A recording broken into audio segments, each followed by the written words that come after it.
यार अस्ट्रेलियामा त राम्रै भइरहेको यार लाइफ।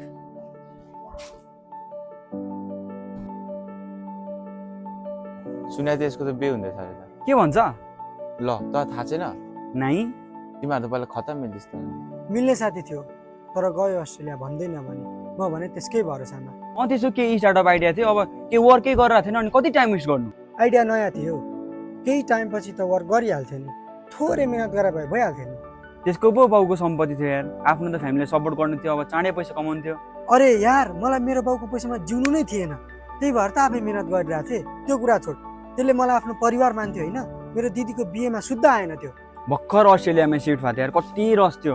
मैले त्यसलाई कल नि गरेको थिएँ, त्यसले आफै इग्नोर हानेको। कल गरेर चाहिँ कुन ठुलो काम गरेर त्यसले? यसको मलाई यही बानी मन पर्दैन यार, सानो सानो कुरामा रिसाउने। कहिले त लजिकली सोच्नु पर्यो नि यार, जहिले रिसाएर मात्र हुन्छ? हर कुरामा फाइदा कि नोक्सान? अरे साथी हो यार, फ्रेन्डसिपमा के फाइदा के नोक्सान? सबै कुरा नि फिल्ममा मात्र राम्रो लाग्छ, त्यही भएर त्यसको सबै टाइममा त्यो केटीहरूको पछाडि मात्र वेस्ट भयो। केटीको कुरा गर्छ, सायद त्यसले बिर्से जस्तो छ।